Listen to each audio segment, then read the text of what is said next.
I never imagined that the most surreal moment of my life would come while I was standing under a stream of hot water, desperately trying to wash dried blood out of my hair.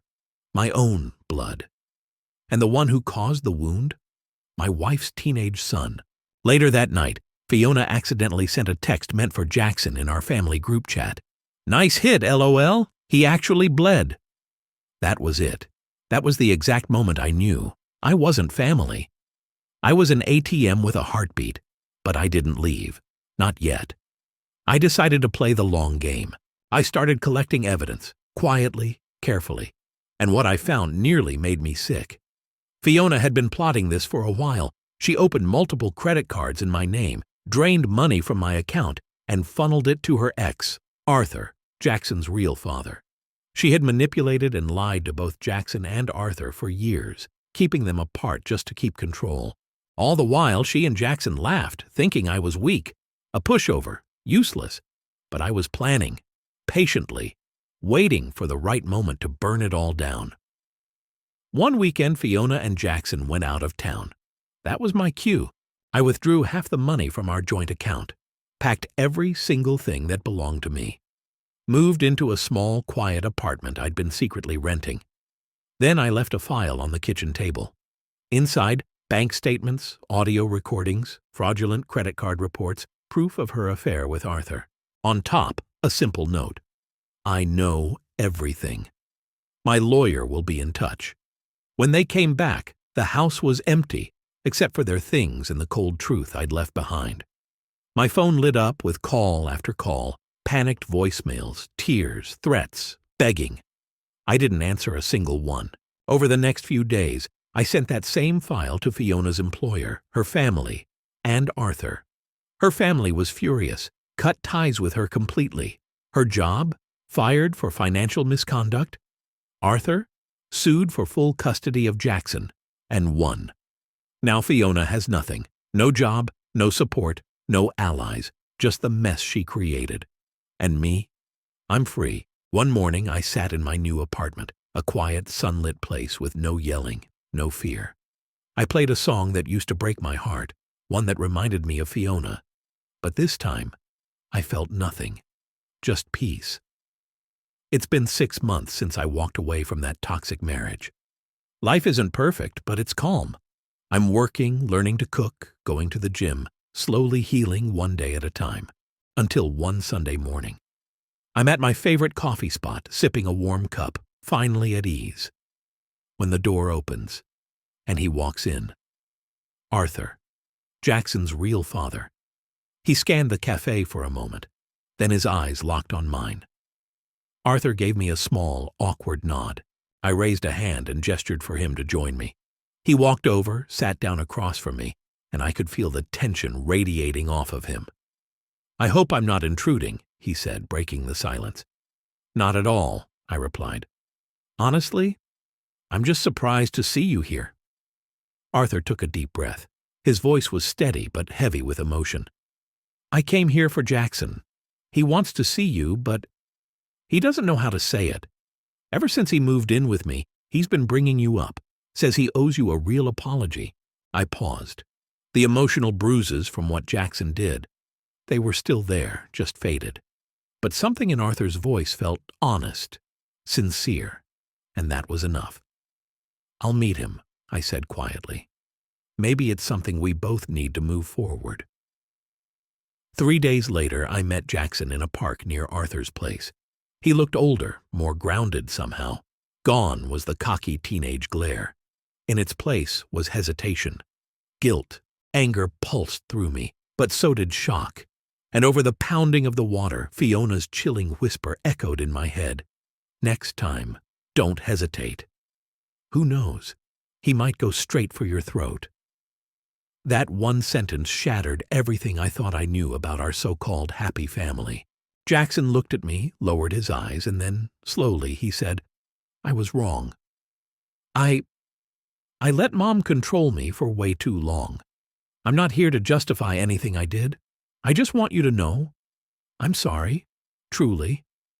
I wish I could take it back, but I know it's too late." There was a tremble in his voice. His hands shook. and something strange stirred inside me. Not anger, compassion. I placed a hand on his shoulder. "Jackson, I don't hate you. What matters is that you understand what you did.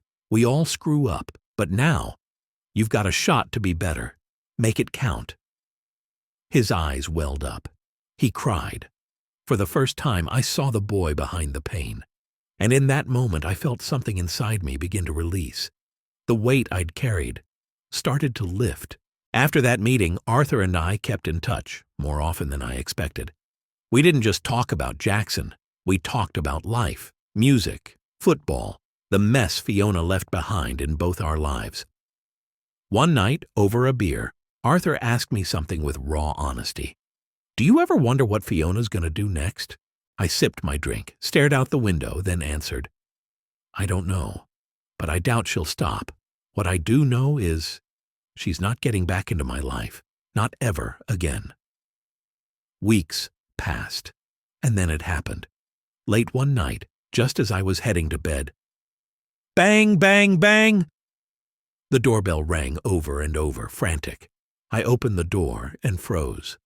There she was, Fiona, disheveled, eyes wild, hands gripping an old purse like her life depended on it. "You have to help me," she cried, tears streaming down her face. "I have no one left." I stood there, torn.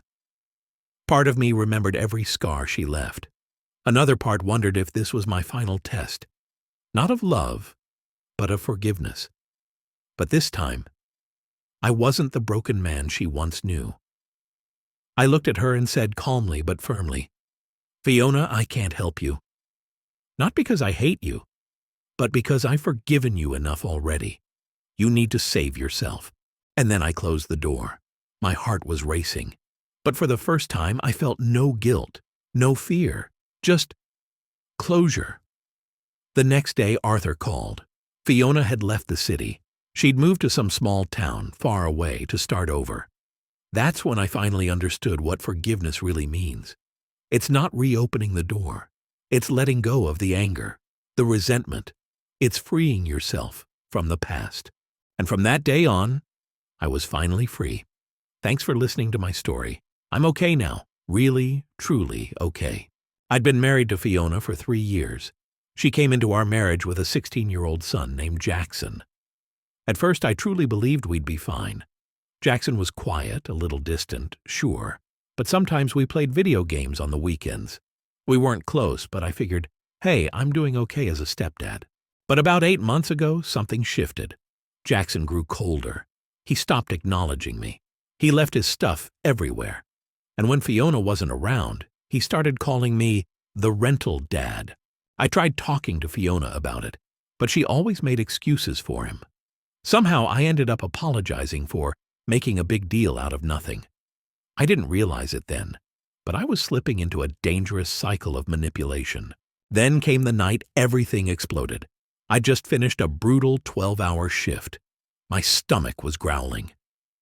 The only thing left in the fridge was one lonely slice of leftover pizza. I heated it up, sat down, and just as I was about to take my first bite, Jackson walked in. He looked me dead in the eye and demanded the pizza.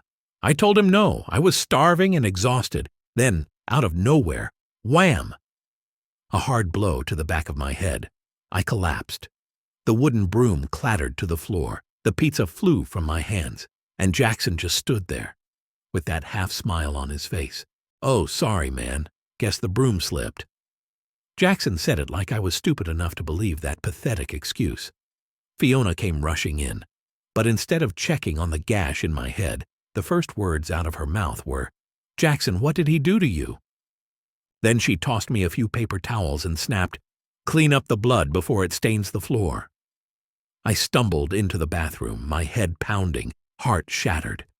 And as the hot water ran down my back, I heard Fiona's warning echo in my mind again, cold and cutting. That was the moment everything inside me broke.